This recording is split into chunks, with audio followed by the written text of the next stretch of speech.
Hello, Skyler Shay. Hello, Korinna, How and are all those that you? are here live. Hi, good. This is I love our podcast space. This is so great. Yeah, I like looking at your nature. It looks like it's fake back there. Well, it depends on what you believe, but it might be fake. This might all be a matrix. I'm kidding. We're not doing that today. We won't go that deep right now. Yeah, maybe another time. Okay, so let me kind of share just at the beginning what to expect in this conversation and how it's going to go. So, those that are here live, if you have questions throughout as we're speaking, one of the coolest things that I always feel in a podcast and why we wanted to do it live first before we put it out is because when I'm listening to podcasts, often I'm like, "Ooh, I have a question about this," or "Ooh," and you just want to interject. And so we want to be able to allow for our audience to also be engaging and in the conversation as well.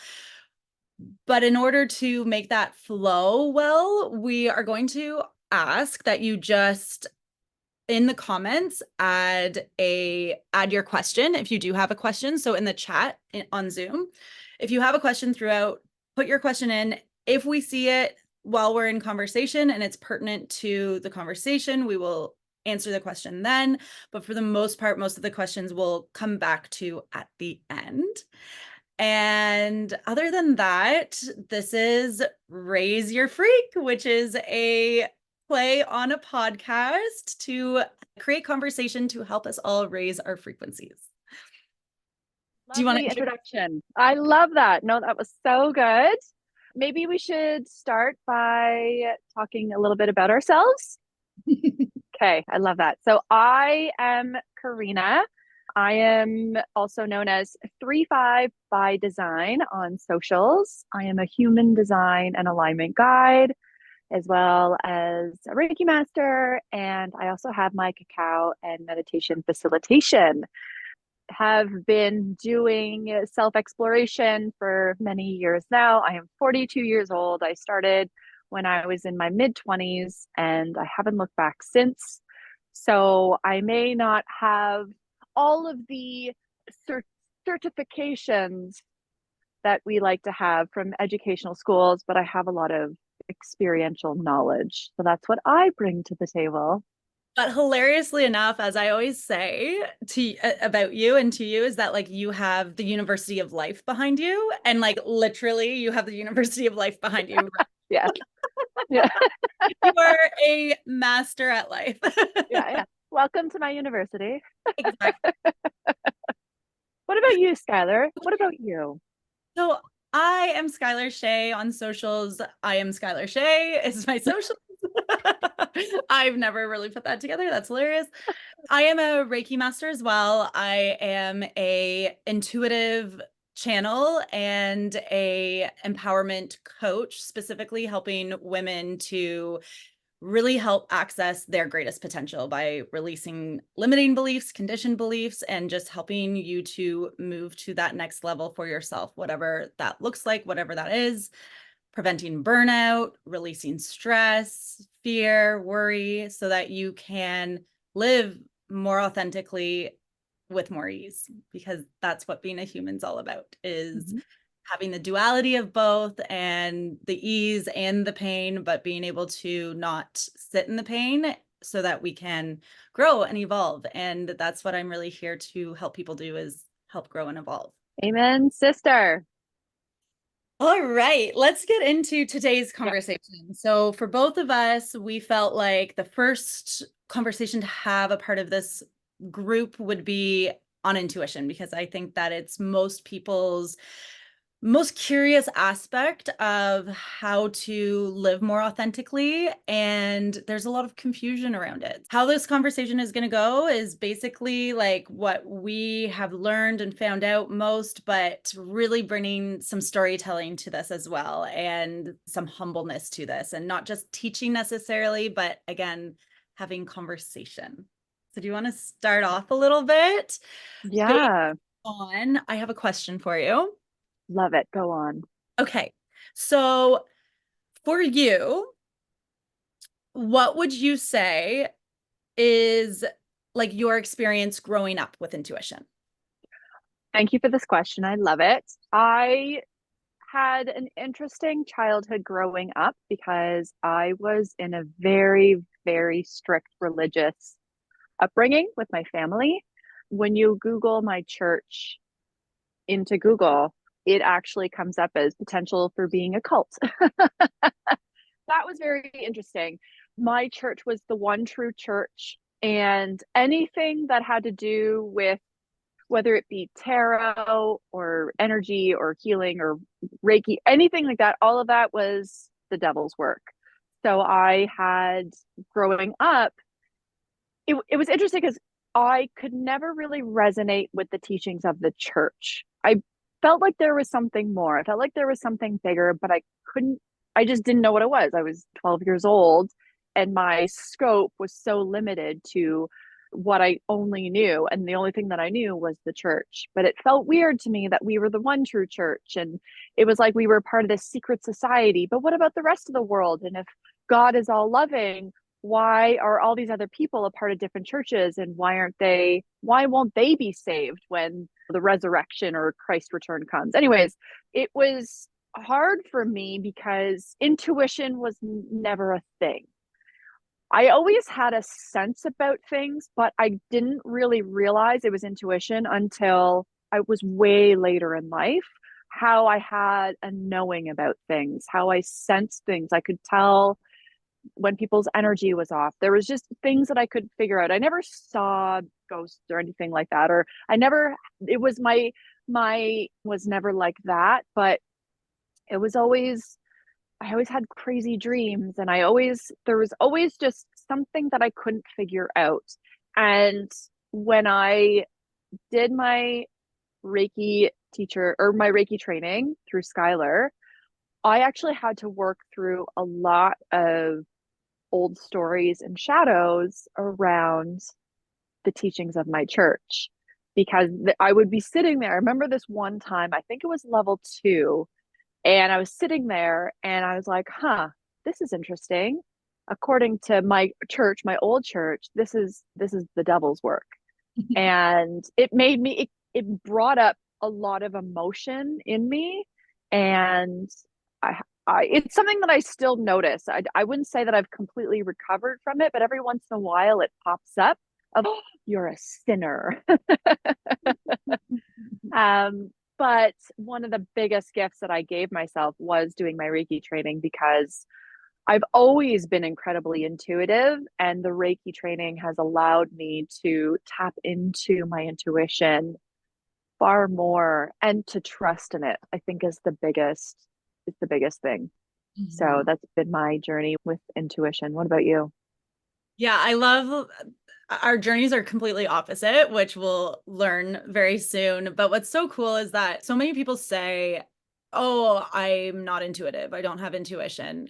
And it's not necessarily that, it's exactly what you've just said, is that there has been something within our conditioning that has taught us not to trust it. And that could simply be you had an imaginary friend that was actually maybe more of a ghost, or you were just like really imaginative when you were a kid and you were that was stomped out of you, or that was, you were told you were silly for that, or whatever it may be. So then over years and over time, we are taught not to trust our intuition, and then it becomes really hard for us to acknowledge what is our intuition, because for the most part in our societies, logic is much more celebrated or much more expected. And so for me, my experience is slightly opposite. I had a mom as one of the first yoga teachers in the area where I grew up, and I had a lot of aunts, or yeah, a lot of aunts that were very hippie-esque. And so they noticed the gift that I have, which I'll get into a little bit more later, but they noticed my intuitive gifts and celebrated them. And so before I could even understand, and I would say that it wasn't until I started learning Reiki for myself as well, that I actually really noticed them truly come online and understand really what intuition actually meant for me and what that gets to look like for me. But then I also had like once I started exploring it for myself, I had absolutely no problem sharing about it, talking about it, going into this career and becoming a Reiki master because it just all made sense. And I had no conditioning really that I had to release in order to allow me to acknowledge my gifts as an intuitive or being intuitive. And yeah, so my mom would tells me all the time, and there's actually this like home video that I saw a couple of years ago which was so interesting, and it was me sitting on my grandfather's lap when I was about 3 years old, and I was on one side of his lap and my cousin was on the other side of his lap, and he had his arms around both of us, but his one arm, he actually lost half of it in a work accident. And so he was like slightly holding on to me with one arm and then fully holding on to my cousin with the other. And my cousin's pointing at his arm and asking, "What's going on? What's like, why, where is it? Where is it?" And I see myself in the video. I'm not even looking at my grandfather, but I can acknowledge that he getting uncomfortable and he doesn't really know what to say to this little 2-year-old. And I changed the conversation and I'm like, "Oh, we don't, let's not worry about that. It's all good." And I just start saying something else. And it was my first time of understanding what people saw in me and what they celebrated in me. And it was that ability to see and feel energy and feel someone's, not even see energy, because seeing energy is watching body language, or maybe you can see someone's aura or something, but being able to feel someone's energy, you feel those shifts and changes. And people, a lot of people associate themselves as empathic or as empaths, and that is definitely a gift of being able to feel intuition. And so that's my journey with growing up with it. And then Reiki is really, again, what helped to like burst it open for me. And that was the next kind of question I had for both of us, was is our journeys in how our intuition has expanded, and like how we relate to it now. And so for myself, very much the ability to learn Reiki every time you become attuned to the Reiki energy. So there's how I have been taught it. There's 3 different levels. So in every level you receive a new attunement, and this helps to basically open up all of the energy centers in our body, all of the different chakras in our body, in order to connect more to source energy and this Reiki vibration, which is said to be like the highest vibration of love, which is when that vibration of love comes in, that helps to really open up our own inner wisdom and intuition. And that sense of feeling things was like so heightened for me then after the Reiki experience, that anytime I would offer Reiki to people, if they had, let's say, a pain in their kidney or kidney issues or kidney failure, I would start like feeling like someone was like kicking me in the kidney. And it was my way of starting to figure out how to support that individual, because it would show up in my body and then I'd know where to go. Eventually it was getting a little bit too much. Like I didn't want to be in pain when I was offering sessions to people. So thankfully my Reiki master reminded me or let me know that you can play with and ask your intuition to come in different ways or show up in different ways. And so I basically needed them to mute the feeling, or needed the feeling a bit muted, and therefore it was. And now I can experience it in a bit more of a like less visceral way, a less physical way. So for you, how did like you notice that Reiki really helped to expand your intuition? So I think what's really interesting is, so I looked up the definition for intuition, and there's a variety of different definitions, but the one that's the same is the ability to understand something immediately without the need for conscious reasoning.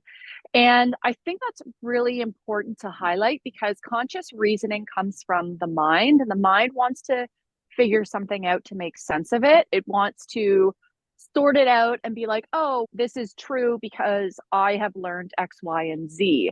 So understanding that when there's a knowing, pre-Reiki, when I had a knowing about something, I was always usually one of two things would happen. One, I try to figure out, okay, well, why is that? Or two, I wouldn't trust it.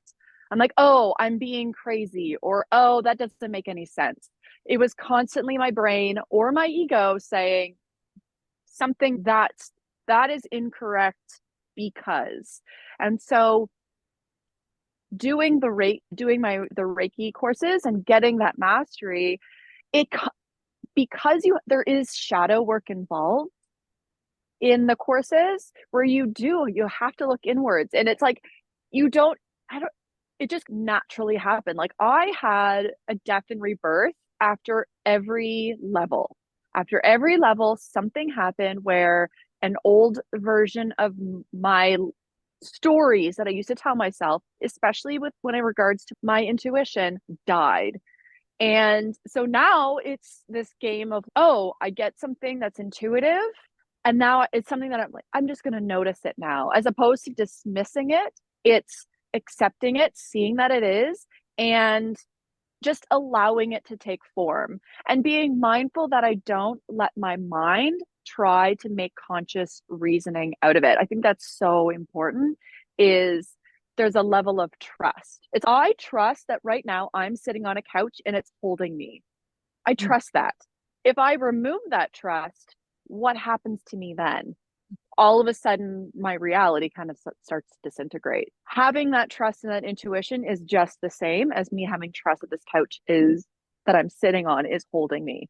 Right? Does that make sense? There's a comment here that I want to share, and then I want to go into it a little bit more because I already had the intuition to bring this up and I haven't yet. So it says, this is reminding me of the importance of having energetic boundaries as an empath.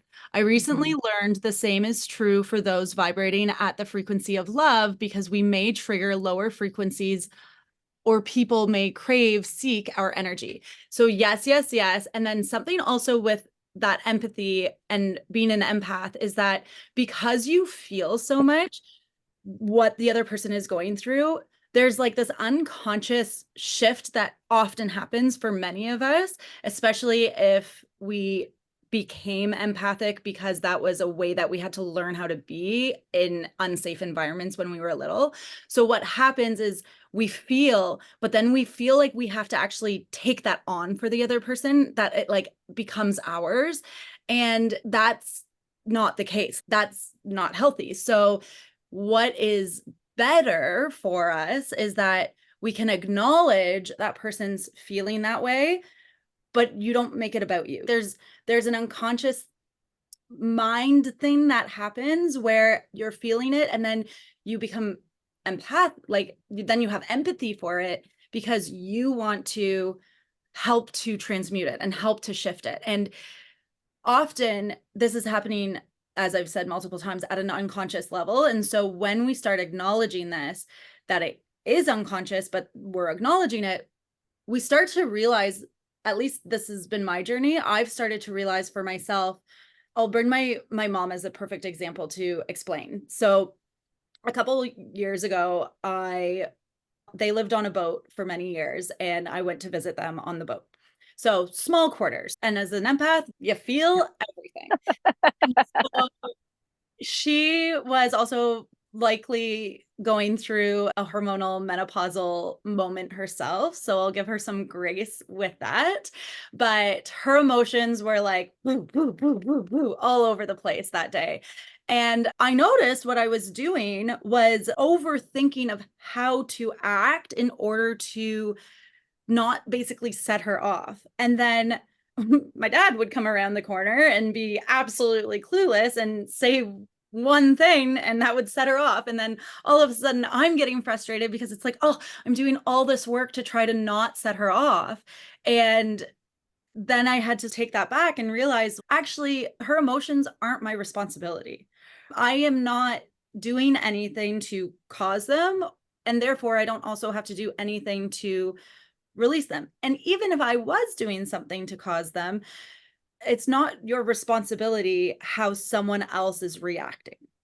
Right. So that is also something that we have to acknowledge as empaths, is that our presence is simply our presence, and how someone else reacts to our presence is not our responsibility. I mean, we don't have to take on the responsibility of trying to shift and change how someone's feeling if we're acknowledging how they're feeling.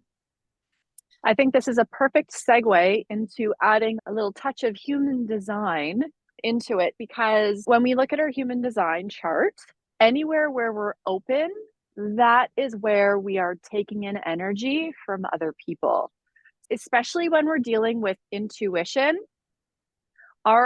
There's basically three ways you can feel intuition through the lens of human design. And one of them is in our openness, especially if you have an undefined open G center and or an undefined or open emotional solar plexus. So if you're looking at your human design chart, anywhere where you're white, and especially the diamond in the middle or the little triangle off on the right hand side, those two areas take in a lot of emotional, energetic energy. So, this is where you quite literally feel emotions, feel people's love through these spaces. And what's really important is that we have to remind ourselves that we are a sieve and not a sponge. So, when we feel in our openness this amplification, when it starts to become overwhelming within us, that's our cue to be like, ooh, okay, I'm taking on the too much energy from other people. I need to do my part to take care of myself and go and flush that energy away. And so one of the best ways I've noticed, and I share with clients all the time, so many people listening to this will probably have heard this already. When you notice that's coming on or coming in, or maybe you haven't noticed, but you had a really big conversation with someone and they hang up the phone and you're like, I'm exhausted now. Simply, you can just say, I give it back. You don't necessarily have to know that you're giving, it's not that you're giving it back to them, because generally it probably didn't even originate from them either, but it's that acknowledging and telling to your physical body and to your brain that this isn't actually yours, so you can release it. And I've gotten really good now at, it becomes like a habit or an automatic response. So it's every time I'm noticing that like I'm taking on someone's energy now, I just simply say, I give it back, I give it back. So back to with my mom and my dad on the boat, and then getting so frustrated with what am I doing here, recognizing this has just been a pattern for me for so long. I just removed myself and I just said, I give it back. And so every time I noticed that patterning coming back of trying to basically help my mom emotionally regulate, I was like, nope, it's not my responsibility to do that. I give it back. I give it back. And I can't tell you how much better I am because of it. And therefore, how much better my relationships with certain people that especially I'm really close with. It is like a codependency thing that can occur for a lot of people. Well, and I think that's the thing too, is having awareness, I think, is such a profound tool, because it empowers you to take your power back. Instead of being a victim to other people's energies, you recognize that about yourself. You're like, "Ooh, wait a second, I'm feeling stuff. I'm feeling a little sensitive today," or whatever the case may be. Okay, I'm going to go and do XYZ that I need to do, so then I can show up back again a more empowered self. And I'm such a big fan of always giving people their power. So instead of being in victim of, oh, every time I'm around this person, it's super challenging for me and I feel like this, it's okay, great. What are you going to do about it? Take your power back and do the things that you need to do to realign, because our intuition is so beautiful and so powerful that we need to recognize that. We need to honor that instead of being afraid of it or being worried about it or I don't know what I should do. It's like, no, no, no. Always stand in that empowered stance of this is what it's telling me. This is what's going on. And now I have the tools to do something about it. So I want to shift a little bit the conversation Mhm. of just to explain, there's like kind of two different camps for intuition. And say the proper definition again, if you don't mind. Yes, of course. The ability to understand something immediately without the need for conscious reasoning. Or, and then also Wikipedia adds, or needing an explanation, which I thought was really cool too. Right, right. So it's that immediate knowing. Right. And so then the outward psychic intuition, where it's like the more of the like understanding or the reading of the energy. And there is the inward intuition as well, which is more or less what we've just been talking about, how your body actually takes on and absorbs and understands intuition. That psychic and outwardness, that's more of our like clearances, how we feel intuition, how we hear intuition, how we see intuition. All of us have ones that are stronger than others. So as I've already said, like my ability to feel intuition is much stronger than my sight is. So I don't necessarily see auras, or like when I'm doing energy work, I don't necessarily see colors. But if a color is going to be resonant to then explain and share to a client, like if they're going to get it, if I say, oh, there was so much green around you, that's coming through me as a knowing. I don't see the green. I just know that there's a lot of green there. So I hope that makes sense in that sense. Korinna, this is a question to you from someone.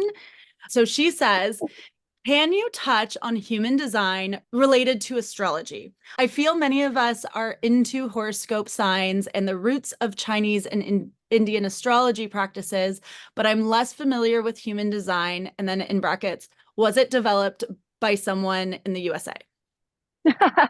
Oh, okay, so I'm going to try and tell the story quick. So there is a man named Alan Krakauer. He's actually Canadian. He's from Montreal. And he was just like your average guy. He was in marketing, journalism, and that. And I think something happened, like he went through a divorce. He was divorced a couple of times, and he found himself in Ibiza in the early 1980s. And the story's pretty wild. There's actually a video on YouTube that he tells the story. And he's in Ibiza. He's, I think, a school teacher there. He goes out with his dog, Barley. Barley. They go for a walk. They come back, and there's this cabin. And there was a strange light on the inside. He's like, I don't remember having a light on. He walks through the threshold. The dog passes out by his feet, and he hears a voice saying, are you ready to get to work? And for the next 8 days, he channeled this information. Now, this story, when I first heard it, I was like, that sounds insane. But the more you look into I Ching, the more you look into these modalities that have been around for thousands of years, no doubt this information has been channeled. It depends on what you believe in, but I believe we're all intrinsically connected. Time is not linear. And so it's of no surprise that, to me, that this information was channeled. Now there's different modalities that are part of human design. We see astrology, Chinese I Ching, the Kabbalah tree of life, which I believe the Kabbalah was also channeled, the chakra system. And then we have quantum physics, because it talks about neutrinos and how the information gets to us. That's basically how human design came to be. And he passed away in 2001, but he was actually Canadian, which I thought is pretty cool. Did that answer the question? Yeah. Okay. Okay, perfect. This might not be like totally correct, but my way of interpreting the difference between human design and astrology is that both of them are super, super relatable. At least my charts, I find they are. With human design, it's more about your energetic blueprint, using all the information to explain your energy system. And so it's focused then on how your energy operates best. Whereas astrology is less tangible than that. Like it's a little bit more expansive. Yeah. It's looking at a lot of aspects, past life, present life, future life, and helping to dissect and break that all down for you. We have our rising sign, our moon sign, our ascending sign, which all means sort of slightly different things. And so when you're trying to really figure out what's going on with you and how to communicate with your inner wisdom, use human design. When you're trying to figure out what you're feeling based on what's going on in the cosmos, learn about your astrology. They're helpful modalities that help the mind make better sense of the world. Because again, that's what the mind's job is. The brain, the mind wants to make sense of things. So that way we can see, oh, the grass is green, or oh, we're sitting on a couch, or oh, I'm talking with Skyler over my phone. It needs to understand things to be like, oh, okay, we're good. Don't worry, spleen, we're safe. We don't have to worry right now. It's constantly evaluating what is going on to help our body function at its best. But it can also like manipulate some things as well. So that's why we have to be mindful when we listen to it. What I want us to dive in a little bit more on just before we like close this conversation today is a little bit of how human design helps us to understand that more of the inward knowing of like how our intuition specifically communicates to us, how our inner wisdom specifically chats with us, and how human design can help us to understand that a little bit more. I love it so much because one of the things that I struggled a little bit with when I first got into human design is understanding how does intuition play a role in with our authority. So our authority is our decision making process. This is how we make decisions. And so often we also use the term of intuition as making decisions. And as I was reading and learning about intuition, I was reading somewhere, I wish I wrote it down to quote it, but they were saying often intuition is listen to your gut. And I immediately was like, a generator definitely wrote that, because I don't think intuition only comes from our gut. And I'm going to tell you why. Intuition is depending on what your human design chart says, depends on how you feel intuition. Let's remember, intuition is understanding something immediately. Authority is how we make decisions. So these two they're different players, but on the same team. Okay. Maybe one's a running back and one's the quarterback. They're both after the same goal. Your intuition wants to align you with your highest self. So Jay Shetty says, our intuition isn't meant to connect us to temporary pleasure. It's meant to guide us towards fulfillment of our soul and spirit. So it's like the long-term goal. This is your highest timeline, and I want us to get you there. Our authority is how we make day-to-day decisions. For example, let's say your authority is sacral authority. So your sacral says yes or no to things. Your intuition will constantly be, whether depending on how well you listen to it or how open you are to it, your intuition is like that soft, nurturing other player on the team, and your sacral is the yes or no movement through life. Or if you're emotional authority, so emotional authority, you have your emotional highs and emotional lows, and over time you come towards a calm clarity where you make a decision. You can have an intuitive knowing about something, but it's still important not to make a decision right in that moment and to follow that emotional wave to come to clarity, because maybe there's more to be revealed, or maybe your intuitive hit wasn't as strong as you thought it was. Now, keep in mind, this is all to play around with. At the end of the day, when you're living in alignment, these two energies are going to flow seamlessly. You're going to have your intuition and you're going to have your authority. They're on the same team and they're guiding you towards victory. It's when we're struggling a little bit of, oh, I don't know what the best choice is. That's when we really want to explore with your authority. When it comes to your intuition, you're going to feel it in different ways. So basically what I'm trying to say is your authority and your intuition are two different things. So don't confuse, and because how you feel your intuition it's going to vary based on your human design chart. Does that make sense? Mm-hmm. And I will say too, so Another misconception that people have is around intuition has to do with that feeling of fear. Now, Mhm. from the innate, and I know why, and I'll get to that too. The innate humans within us, we have our fight or flight, and that's how our intuition kind of helps to come online. However, the fight or flight is based around our sense of safety, not actually really what is intuitively best for us or not best for us. And when intuition comes in, read the Jay Shetty quote again. Yes.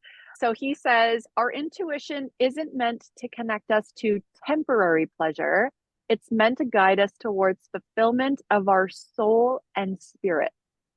So we might get an intuitive knowing. For instance, I'll come back to an example for myself. I was seeing clients in person, having a pretty good business with it, consistent growth every month. And I had this intuitive knowing that I needed to switch and be more online and be able to offer some things that I could not offer in person. Logically, makes no sense. Logically, that would mean I am taking a business model that I've been doing for 2 years and that's been growing. And again, all the people around me too, parents, friends are like, what the hell are you doing? To basically start from scratch to build this online version. So I had that intuitive knowing that I needed to do that. Now, my emotional authority also, that's how my authority speaks to me. It's an emotional, not absolutely not. And then it was like a neutral, do this. Plus, I got all these signs from the universe, blah, blah, blah. As you start then making those action steps towards what you're, that's when the fear comes in. That's when this sense, oftentimes, that's when the sense of not feeling safe comes in. And that is often when people start getting confused and start thinking, oh, my intuition's telling me not to do this. No, no, no. It's just simply that this is a new edge for you. This is a new, as one of my previous coaches has said to me, it's an edge towards your evolution. That fear, that anxiousness that comes when you are starting to walk the walk towards your intuition is simply acknowledging that this doesn't feel safe. This is new territories. So your authority can be really helpful in reminding you that you're taking the right steps, that you are going in the right direction. Okay, I so feel like we just touched the surface. yeah, I think so too. But I am hoping that I feel really happy with what we shared, and I hope that it brings a little bit more clarity to people in one way or another. And so to end the conversation today, why don't you share a little bit, Korinna, about what it is that you are offering right now? How do people get involved with you? Amazing. So I think the best place to find me is on Instagram, 35 by design. We'll put it in the show notes. I've always wanted to say that. That's where I'm most active. My website, www.35bydesign.com.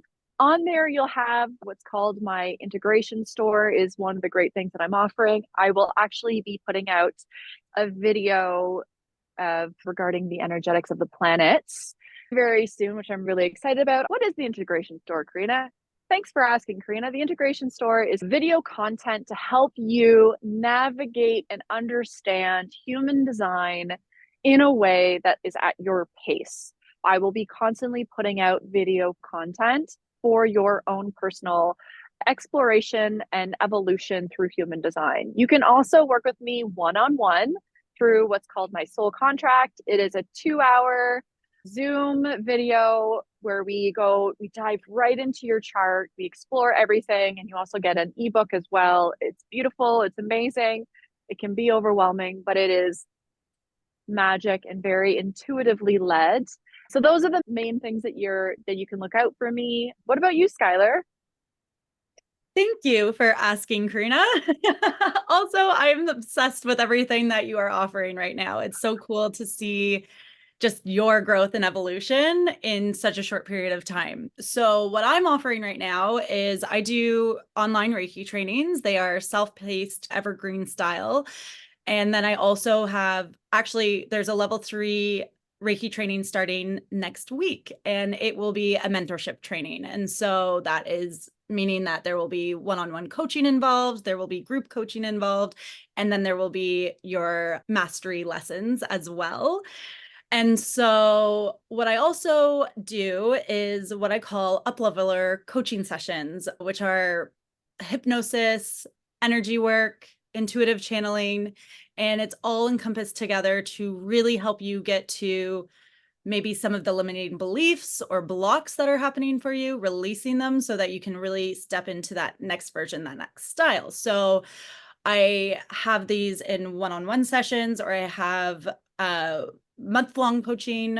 And if you do the optimization portal, which is 4 months of coaching, then you actually receive as a bonus one of Korinna's coaching calls as well. So the optimization portal is all about really deep diving into getting you to where it is that you want to truly be. And if you have some belief systems or some conditioning that is having a hard time getting to those spots for yourself, that's really what this consistent biweekly coaching supports you with. And then that's why I felt it's so important to have a human design expert such as Korinna in that container in order to really help you start to get clear on how your energy system speaks to you. So that at the end, my whole point with my Reiki trainings, with the coaching I do, is really to help empower you and acknowledge your gifts and your power so that you don't need consistent coaching all the time, or you don't need others. We go through periods and waves where we need support, and then we go through periods and waves where we need to do the integrating ourselves. And so this work that I choose to do with you is simply to meet you where you're at, to then get you to where you truly want to be. And most people, when they see me, don't necessarily even totally acknowledge where they are capable of getting, because they just don't truly see that for themselves yet. Part of the work too is really helping you to fall more deeply in love with yourself, more deeply in trust with yourself as well, so that you can be living to your greatest potential. I love that so much. I just love everything that you just said there. That was so great. I love it. And if you did sign up to be here live, and even if you didn't come live, one of the bonuses of signing up live is that we at the end will send an email with a special offer.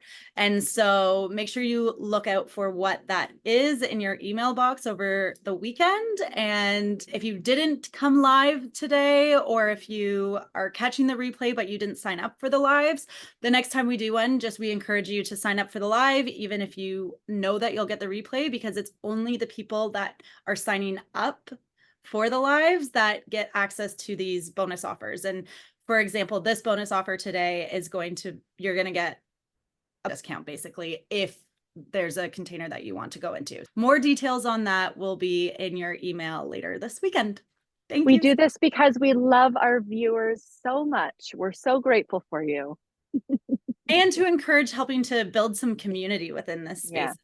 So that sometimes when we're going through this work, it feels lonely, or we're disassociating a little bit from our family and friends, and we're looking around for like-minded people. And so this is our way of helping to create that sense of community.